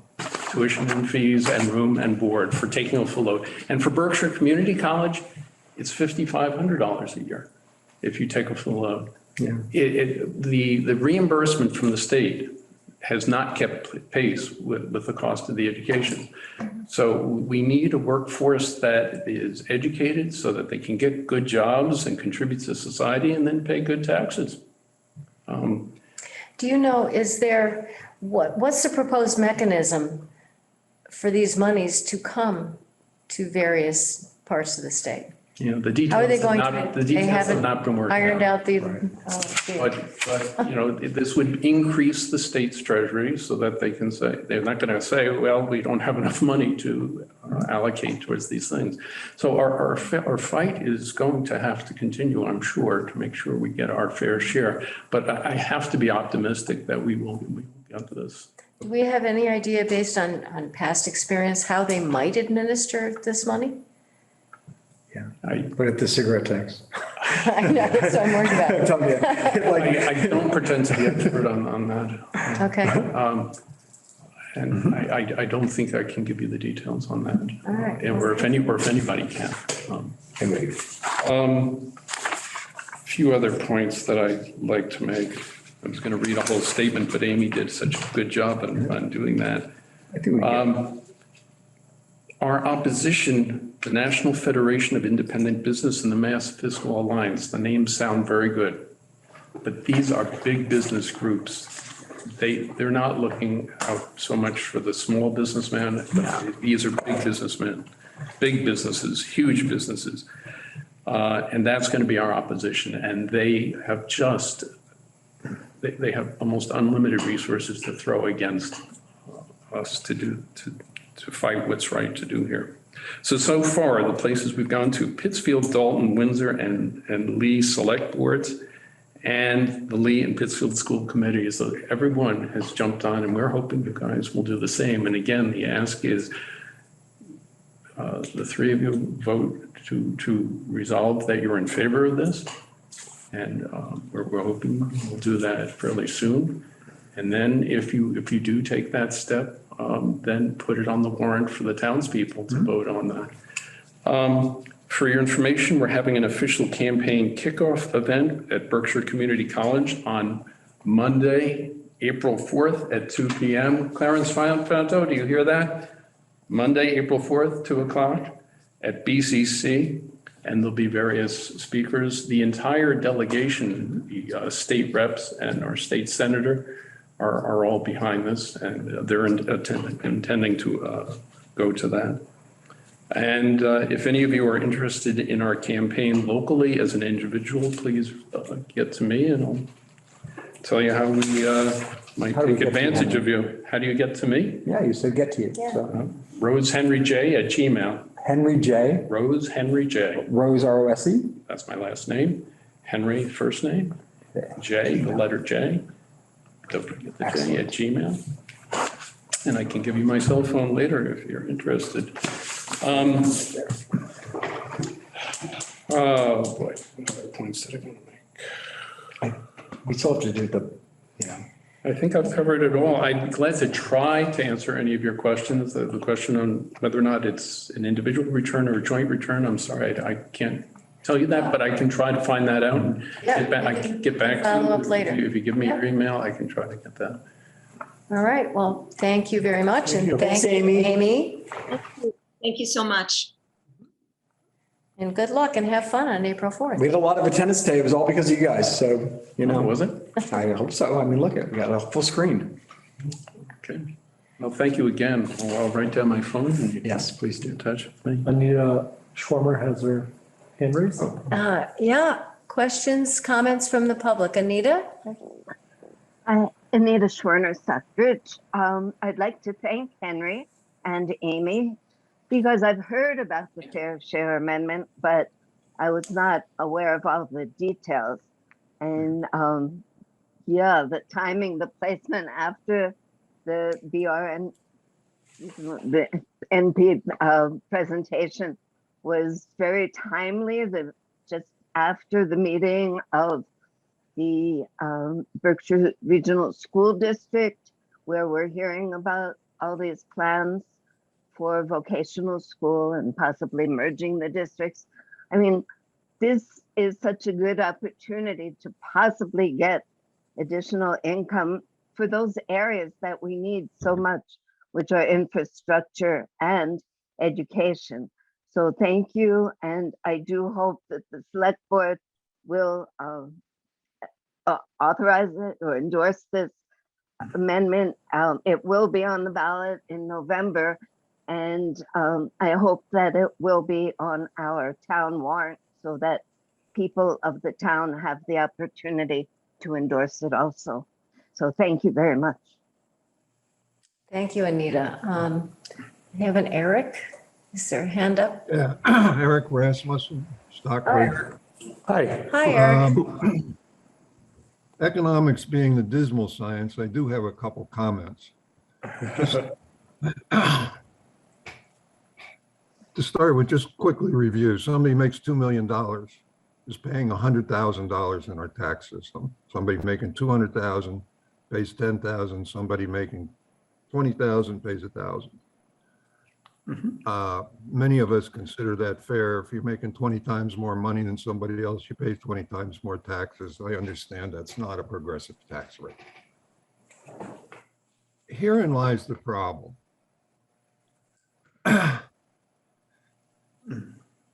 To collect that $40,000 on the $1 million, what you risk losing is the $100,000 you already collect. Now, they can say that people won't move out of the state or rearrange things, but there's high profile examples of this. Carl Icahn moved out of New York City, including Icahn Enterprises. David Tepper out of New Jersey, Appaloosa capital. The flight out of Silicon Valley to Austin, Texas, has been noted. So I'm not going to pay a surcharge, but if you end up losing more money than you get, and you will not get $2 billion, I will guarantee you that. Because for everybody that moves out, you don't get the 40 and you lose the 100 per million. You know, when you're talking about losing 2.5 more times than you gain. No, but it's 50, not 100. What? I said on a million, 5% tax is 50, not 100, just as an FYI. But I understand the point you're making, yes. 5% on the first million is 50,000, correct? Right. So you're saying you give up the 40. $2 million, it's. Yeah, okay. It's 2 million, it's 100,000 on 2 million. Right, but it's 80 on, yeah, and it's 80 on the 4% extra on 2 million. Oh, that's right. Sorry. Okay, so you're 1.25 times, you risk in 1.25 times. I understand the point you're making though, Eric, and that's a good point. Yeah, okay. That's where I have to pay it. And it will happen. And not only that, we have New Hampshire. I lived in the Boston area. We have New Hampshire, which has no income tax. And with the advent of work at home, you can work anywhere. Every day you work in New Hampshire, that you live in New Hampshire, you don't pay Massachusetts taxes. So people can rearrange things just in that instance. And they will. People are tax sensitive. But did they? The ends that they're trying to use to spend the money, I agree with. But the method to get there, there's a problem with it. That's it. I've said my piece. All right, thank you, Eric. Anyone else have comments? Can I just add, the organization that estimated 1.3 billion actually estimated 1.3 billion because they took some of that into account, that some people might move out of state. I don't know that I agree with them. I mean, the people that wish to avoid paying Massachusetts income tax, they can already decide that their primary residence is New Hampshire. By the way, I believe New Hampshire has a capital gains tax, but not an income tax. I thought they moved to New Hampshire because of Lake Winnipesaukee. No. So very wealthy people own multiple homes. All they have to do is say, my primary residence is elsewhere. And they already have tax avoiding schemes that are not available to most of the rest of us who are mere mortals. Right. And I'd rather not collect the 1,000 from the 20,000 person, who's working at McDonald's, I mean, personally, I agree with you. I'm not sure that this is the body. I'm not convinced that, but I will sign. If Anita wants to do a petition, a citizen's petition, I'd be happy to sign it. But I'm not sure we're going to kind of, We have other ways to approach it. Okay. Any other questions from the public? Comments? Okay. Thank you very much. Hearing Thanks, none, Henry. thank you again, both of you. Very good presentation. Thank you. All right, Do we got that thing to read? Yeah. you got it? It's 2 pages, so prepare to be bored. Okay. What's next? Is there have to read anything else the, on the agenda? Because I think we should. No, we have a couple of other things. You might as well. Nice to meet you. Are there any announcements or anything? If you want to do those, you should probably do those first. No announcements. We have the non-binding vote. We've got review and discuss capital items for the warrant. and then schedule meetings. So that actually, I'm going to do that first. And that we are going to be having additional meetings because our plates are full. So we are going to add meetings Thursday, March 31st at 6:30 PM and also April 7th, which is a Thursday at 6:30 PM. And And- basically, all of our meetings will be evening Okay, and we're meetings. moving that Thursday daytime meeting to evening. Yes, That- so thank you, they will thank you, all thank be you. 6:30 meetings. And some of those will be obviously joint with Finance Committee. Breakfast in bed. Right, no early morning meeting. All righty, so do you want us to go ahead and finish up what we've done, or do you want to, I think we should get that out of the All way. right. Let's get that out of the way. So the motion is that the sale of 1,320,000 general obligation municipal purpose loans from 2022 bonds of the town dated April 1st, 2020, referred to as the bonds, to Robert W. Braid and Company at a price of $1,366,015.65. And the accrued interest, if any, is hereby approved and confirmed. The bond shall be payable April 1st of the years in which the principal amounts and the bearer interest that are respective rates as follows. This is where it gets a little complicated. You're gonna see that there's 5%, 5%. down, yeah. Jumps all over the place. 2023, 75,000, 5%, 2024, 75,000, payment 5%, 2025, 75,000, 5%, 2026, 75,000, 5%, 2027, 75,000, 2%, 2028, 75,000, 2%, 2029, 75,000, 5%, 2030, 75,000, 5%, 2031, 75,000, 3%, through the years 2034, 225,000, 3%, 2037, 2034 through 2037, 210,000 at 3%, 2040, 2037 through 2040, 210,000 at 3%. It's further voted that the bonds maturing on April 4th, 2034 and April 1st, 2037 and April 1st, 2040, each term shall be subject to the mandatory redemption and maturity as follows. Term of the bond due April 1st, 2034, years 2032, 75, 2033, 75, 2034, 75. The terms of the bond due April 1st, 2037, years 2035, 70,000, 2036, 70,000, 2037, 70,000. Terms of the bond due April 1st, 2040, year 2038, 70,000, 2039, 70,000, 2040, 70,000.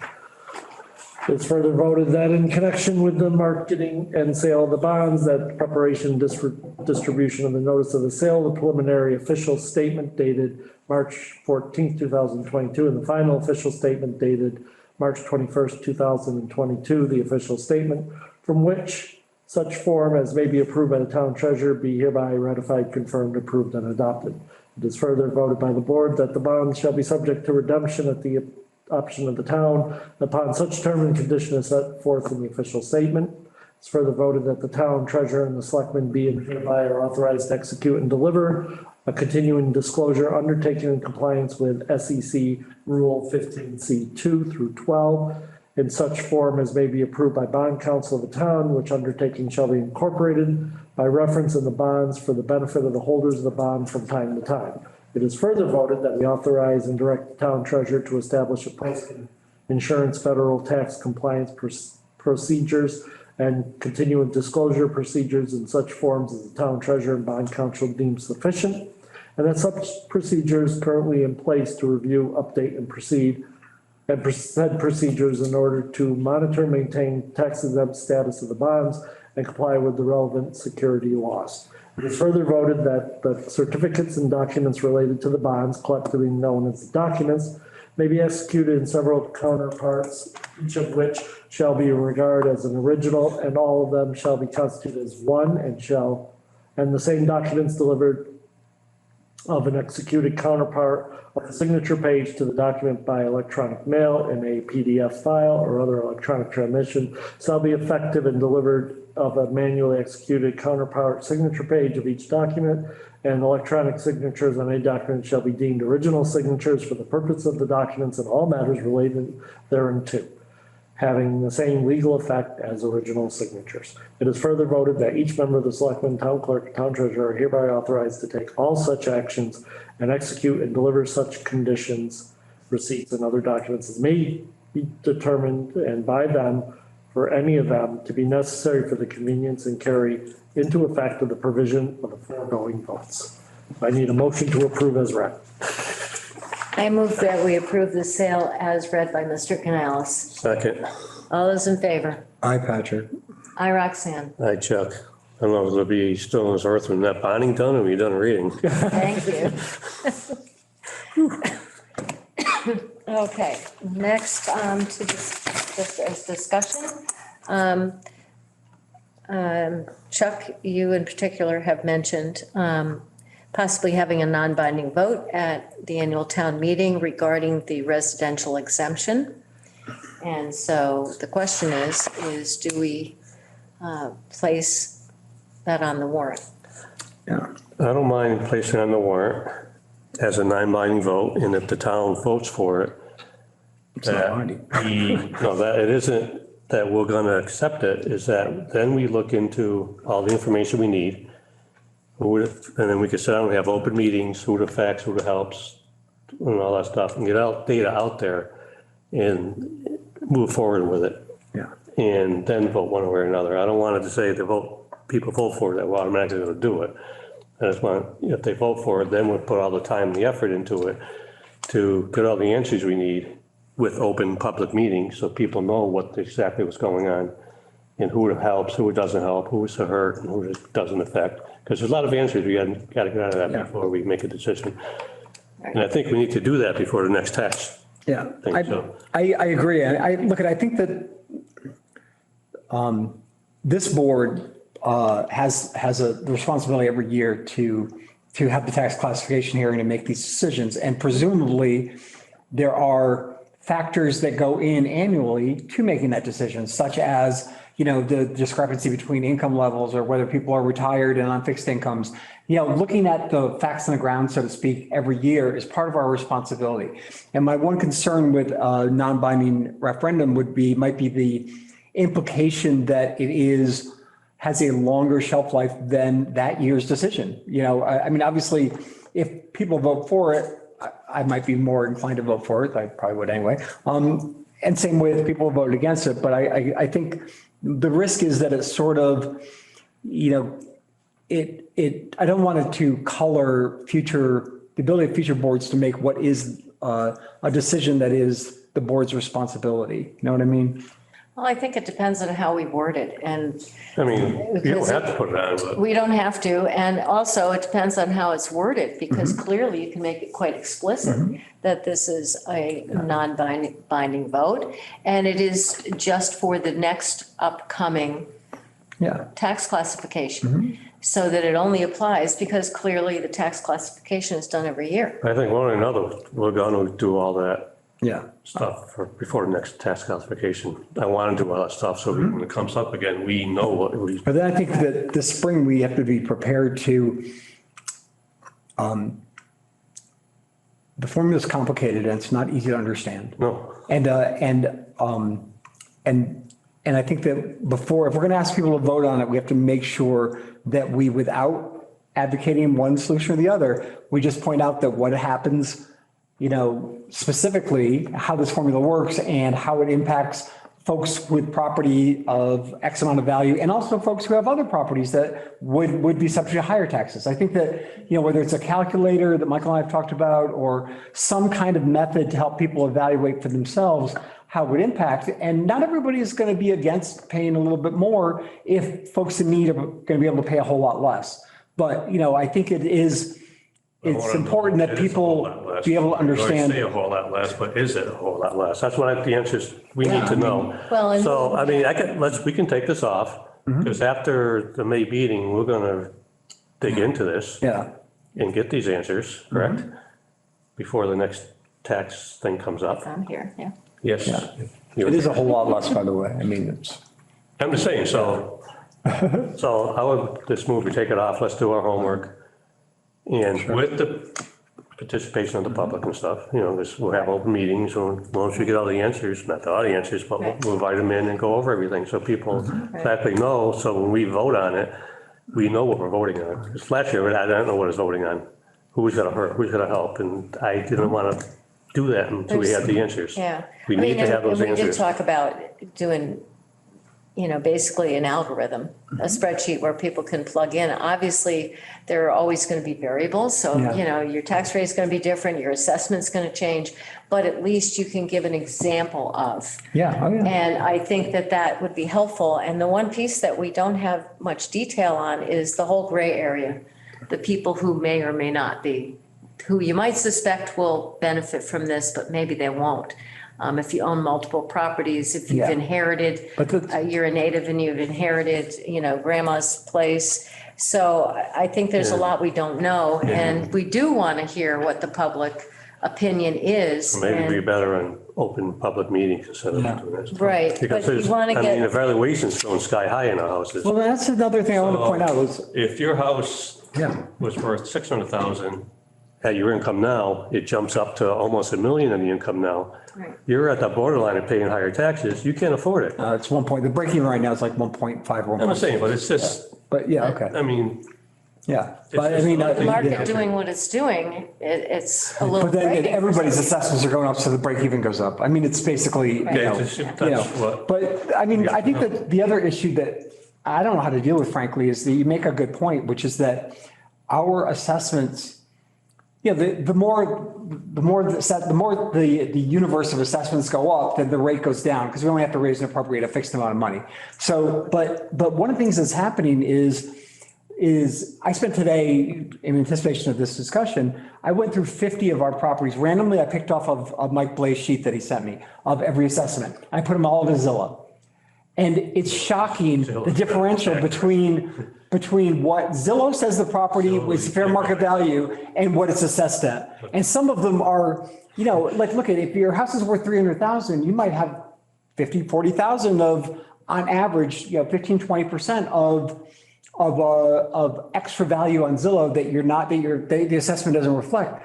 But when your house is worth $1.5 million and you're getting an extra 20 or 30%, there's $500,000 or $600,000 in fair assessment exposure that you're saving on every year. And I think one of the things we have to also recognize is that what that does is it further puts the burden on the relatively low, valued properties in town, because the amount of money that is sort of left on the table. And it's really weird because some properties are assessed right at their value according to Zillow. Others are a third or a half. Yeah, you talk to realtors. Zillow is not a great resource. I was a realtor. People would try to quote Zillow, and Zillow is not necessarily an accurate resource. Yeah. So let's take this off. It was usually too high. Let's take this off after our town elections and the May meeting. Yeah. We'll pick this up and do our hours and hours and hours and hours of homework on this before the next tax rate comes out. And we would just hope that, a greater percentage of the public actually makes their voices heard in terms of what their opinion is about. And this, we need the help of the public. Yeah, Yeah. absolutely. We definitely want to hear. This is a big decision for three of us to make without having. And it's a hard decision to undo. It's a very we have to recognize that if we do this, because if you undo it, then you're going to be raising people's taxes a huge amount. So, this is something that's it requires a lot of consideration, a lot of consideration, a lot of scenarios to look into. That's why I didn't want to vote on it last time, because it was not ready for it. I was not ready for it.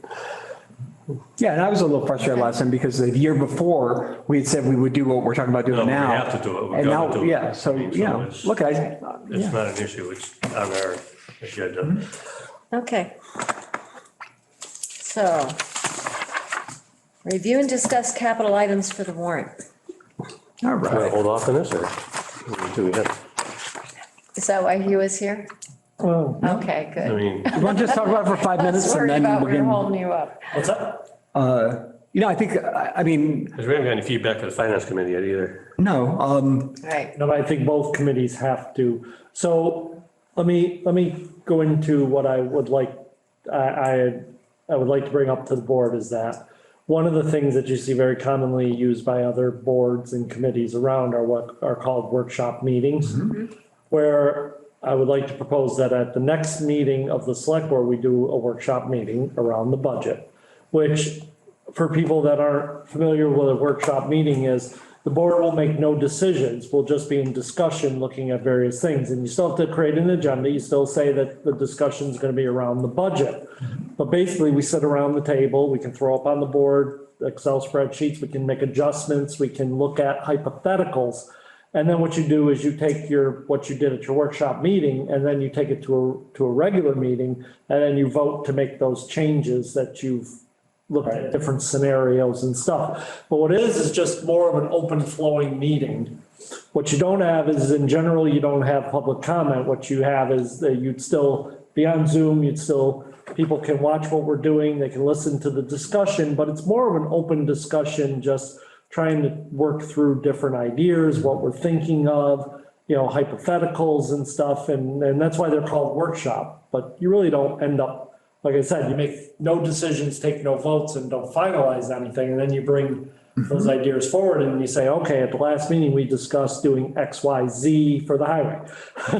And then you guys would vote which one you want to If you need more information, we can request it at that meeting before we We vote. can have So it's like department heads come in and be a part of it. So it can be that type of meeting. So Okay. I don't know if it's something that's been done here before. It is done in other communities. I know in Adams, they do between every meeting, they have a workshop meeting, then have a regular meeting.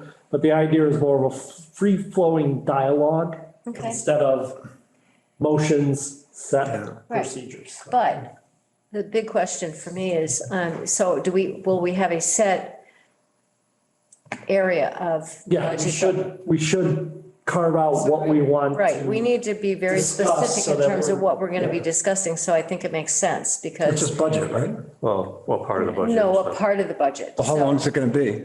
Depends on how long you want to go.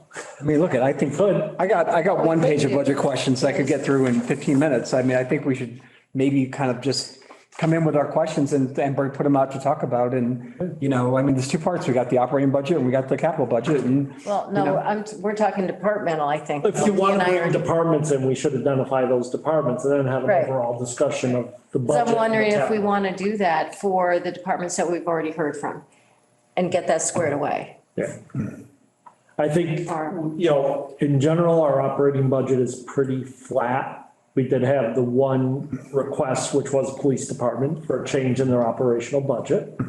And then obviously there's a lot of discussion about the one that is right now, I feel very much in flux is what are we doing with capital? Yeah. What approaches are we taking? What projects need to be pushed forward and everything else. So I think capital has to be a focus, and then if there's any specific departments operationally.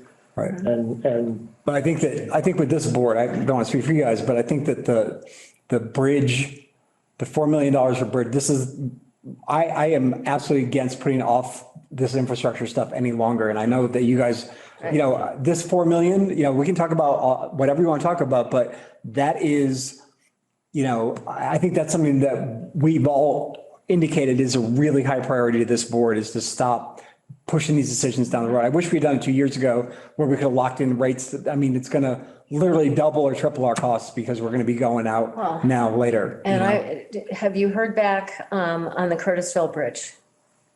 The update of the costing for the So like I said, from the engineers? no, I don't have that yet. It's going to be the one. So can we even do it? Yeah. Curtis, like I said, the $4 million right now that I've brought up as a $4 million borrowing involves the Tuckerman Bridge, the Everett Road Bridge, the intersection, and the salt shed. Yeah, That gets us the $4 million. It leaves out one outlier, which is what do we do with the existing Curtisville Bridge? Right. We have the utilities off it, the bridge is closed right now, but because of a deed restriction on it, final decisions are made by the Mass Historical Commission. So once again, we need to reapply for that.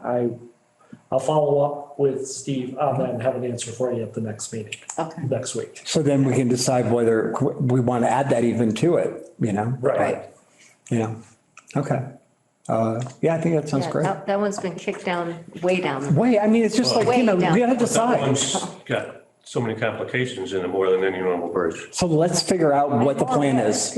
Of failure. Yeah, but I it's mean, how many historical, boards have- it's everything else. It's, you know, it's not a normal bridge. You say, okay, here's the estimate, fix it, you But fix how it. many boards have taken the time to learn this stuff? We've got reports going back a decade or more, and then just basically don't make a decision, and then a whole new set of people have to come in and learn all about it. Yeah. You know, it's like I'm enough already. worried about the risk, and I'm worried about the wing walls, and I'm Yeah. worried about the whole thing coming down. I And, totally agree with you. you know, there's a big risk there that I don't think people appreciate. Yeah.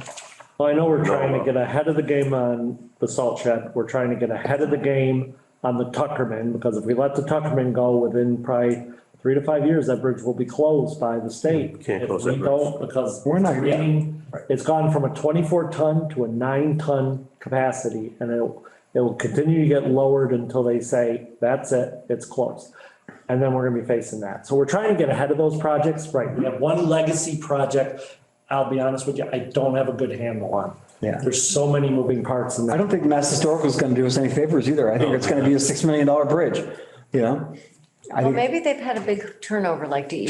maybe, you never know, you never know. But, yeah, no, I'm all in favor of those Right. more projects. Yeah. Can we sell it to someone in Arizona like they do with the London Bridge? You know? There you go. Yeah. So our next meeting will be Do the workshops. Thursday. next Thursday, and what are we gonna have? Like, you know, 31st. I was just thinking, real quick, it'd be nice to have the opportunity, the highway's asking for a substantial lot. You want to come up, please, that where people Yeah, I don't can know see why. you? Hi, you. you got everything you need. I know, sorry, Hugh. I would like, the highway would like the opportunity to, explain its vision, where it wants to go, where it should go. And explain why we need to lean on the taxpayers to get this equipment to get there. So I think if we could have a little wiggle room, so I want to avoid later on coffee curbside, talk, let's get it out in the open. This is where we're going. This is why we need this equipment. So I think maybe give it a little talking about the budgets, segueing into a little bit of that would be very helpful, at least for me, and maybe for other people. You're on next Thursday. You're on. Okay. It's just a conversation, like, Hey, what is it's gonna be a it? You conversation. want to use Yeah. Nissan pickup truck or something? What's that? You want to use Nissan pickup truck or something? What was it? I forgot. Yeah, anything. Four wheels and a seat. Yeah, exactly. Oh, it has to be four-wheel? Okay. Thank you. Not four-wheel drive, though. Okay, so who else would we include in this next meeting? So I think that I mean, look, are you interested in bringing the police, or do you feel like that is it seemed like it's a pretty solved subject as far as his operational budget. Yeah. He has no real I think capital I'm place done with forward. police. Then we also have, I'm good with the police. we have the fire department, we have highway department, What is- are the large capital. And then, of course, we have our What's the in sewer? general infrastructure. We spent an hour getting the pitch last time, and I think that they made really good arguments for it, but what you're talking about with this roundtable is the trade-offs. Yeah. And it's not so much about another round of justification by the various departments. I think that, speaking for myself, for the ones we've already heard from, I have a pretty good sense, and I'm leaning on you and you to help us figure out the merits of those specific requests. It's really how these all interact at creating, can we afford it all, or do we have to make some priorities? And I think that's a discussion that this roundtable could really address more effectively, maybe if we didn't kind of bring. So why don't all three send which departments you would like to hear from? But I'm just saying, I think that's separate than this roundtable thing. All right. I mean, what do you guys Yeah, think? you can do it during the Yeah. roundtable too, because it's just a roundtable discussion, but remember, you're taking no. Yeah. Yeah. Right. But I mean, I think that the idea of that is really kind of, brainstorming. Brainstorming, And yeah. yet every department should have the chance to do their formal presentation, just like we got the last three, yeah? Except I would say that for some of the departments who are pretty much level funded, Yeah. Unless we have questions about the departments, I'm not always a big fan of, they've all come, they've all met with me, and we have some departments, whether it's the clerk's office or others, that are pretty much just level funded. They are now, but as we talked about, where inflation is running 8%, it's a 2% raise for everyone. We should discuss. I mean, that's like one of the issues I think we have to talk about as a group, is like, how we make sure that we're being fair, without busting the budget. Yeah, that should be a global discussion. Yeah. And then individual departments that I think we think need to justify what they're requesting or explain or discuss with us what changes have happened in their departments or other things. Right. But then I think there's other departments that have sort of stayed pretty much standard. And, if you guys want to bring in every department, we can, but sometimes I just feel as though there's certain things that are really going to drive this budget, and those are the ones we need to focus on. I think the most useful use of this workshop concept is probably when we sit down with Finance Committee and try to figure out how we're going to fund all this. What is the best route to take? And is it going to be a combination? What are we going to do? And I think that's probably the best application of this idea. But I'm wondering, can we just go ahead and make some decisions in these meetings? I just don't want to keep beating a dead horse. We have heard from Highway, we've heard from the Fire Department, we've heard from the Police Department. Is there, in your estimation, any other department that we need to hear There's from? no capital with water and sewer? Capital has some water and sewer, but overall it's smaller, and some of those were those studies we want to do. Okay, very good. But they really don't have any larger items other than we need to really prioritize those larger ones. Right. And figure out what we're tackling first, and then probably within the next year or two, we're gonna see some larger ones. I did speak to MEMA today about looking at our stormwater system, because there's a bunch of money coming through FEMA. It looks as though we're gonna be able to get Hawthorne Street culvert replaced, the one that was damaged before it was put in in 2014. They informed us that we could be considered under the old grant has opened up, and that could be considered moving forward at a 25% match. And we could get the money probably within months. Or if we wait about a year, we can apply under the new federal standard, which would be a 10% match on our part instead of a 25. And then the question is, all right, so as a year out, and 10% match we'd probably take for free cash, so this wouldn't be a borrowing interest. But then a year out, things might be a little more stable, so. And this is for I thought you said we just replaced that one. The Hawthorne Street one, the one down? No, we did the Interlaken one, and we fixed. Okay.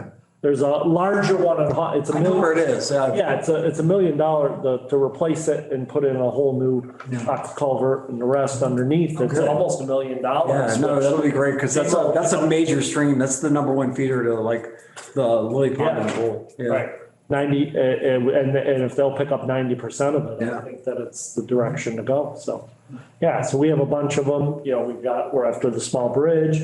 As soon as I finish the closeouts on Larrywog, which have been submitted, and if everything's approved, I'm gonna immediately turn around and apply for the Tuckerman. So we're gonna continue to work these and go from there. So there's a feeling like there's just a lot to put together this year. Surprisingly around the finances, because there's so many variables right now. Well, last year we had a bunch of articles and bylaws. This year it's more about really a debate about how we're going to use our funds and position ourselves over the next couple of years. And so far in our meetings, I don't feel like there's a consensus which direction to go, which we need to. Well, not yet, but there will be. All right, well, can we agree then that, so you would like to do a workshop style of meeting? Yeah, I'd like to Finance. give it a. And so why don't we come up with what we think should be covered, during the week? And you guys, look at, feel free to bounce them off all of us, but I'm sure between the two of you, you Well, can and come up with. finance, we'll have time, Yeah. we're talking to finance, so, Right. because it's a joint meeting. Is finance be at this meeting too, or is that just us? We can invite finance too. You want to invite finance, or you want to just With them, us, or? Which do you think is more useful? The other thing, the one that I'd like to hear from is Parks and Rec, actually. So, Yeah, I'll ask Park and Rec to come to the meeting. okay, We'll just have some open discussions on these projects. when, yeah. And I'll look at that, maybe, depending on how we want to set it up, maybe we do want to do a normal meeting or not, but I'm just saying, we have some options. Okay. And that of how to handle this to really get us through these next couple of Yeah, discussions. We don't have a real lot of time to get this stuff voted on. I know. I mean, I'm a little worried about, not, 90% of it is already done. The operational budget is Article 4. So literally, we can be right up until the last day in April, get it approved, and then I just plug in the number, bam, that's done. right. All the CPCs, all the school, all those are pretty much done. Right. It's really only a couple, it's A the handful free of cash, but even the borrowing, are we moving? Right. How are we gonna pay for We what? have capital Yeah. budget decisions to make though. I do think Whether we or should not- move, I think we should move, I think we should budget the 35,000 for the testing every year and it should be part of the regular Oh, it's budget. not a problem. In fact, we're getting, the new contract was. 38,500. Yeah. Okay, so it went up. I think you should went just up a put that little into the bit. general, Yeah, I don't see why we're asking people to vote on it every year. I don't. Right. It should go in the budget, Right, Yeah. in fact, we talked about Yeah. that I'll make last that, year. we're discussing capital tonight anyways, it was on the agenda, so I'll make that adjustment and move that from capital into a line item within the budget. Right. And I expressed a concern last week or whenever we talked about, conserving some of the free cash for as rates go up. But the fact is, as Michael pointed out at the meeting to me, a lot of what we're using the free cash is for, some of the equipment that has like a 5 or 7 year, kind of shelf life or life expectancy or whatever. And so because it doesn't really make a big difference financially, whether we use free cash on that or whether we borrow against that and save the free cash for a slightly lower rate, because the term is so much longer on the other borrowing. So I'm kind of on board with what you want to do already. So, but Well, I mean, that's another whole discussion, I think. It is. I mean, Short versus first things long-term first, borrowing and. we do have to make a few decisions. well, he said, there was some Capital disagreement. I was We're all in agreement I on. was coming around to his position. But we're all in agreement on Yeah. basically the infrastructure spending. There's no Absolutely. question. We're unanimous on that. So that's all taken care of. Right. What we do have to talk about is fire department and Highway. highway. And I think we also need to just, I would like to see some data Potatoes. on how much investigation work we have, just to make sure that it's a full-time position. Like a 150 all-in position focused on something is basically the cost of a bridge. It's like over 20 years, it's $4 or $5 million. And I think we have to have 3 million at least, no more, but I think we just need to make sure that everything we're looking at here has got enough work to justify it, I mean, nothing like labor to. Well, do we want to hammer anything else out tonight? Or are we all too tired? Because I'm I've exhausted. got a good 10 minutes of signing paperwork. I'll Okay, make a motion, we adjourn. I'll second that motion. All those in favor? Aye. Aye. And thank you all for coming tonight. Thank you.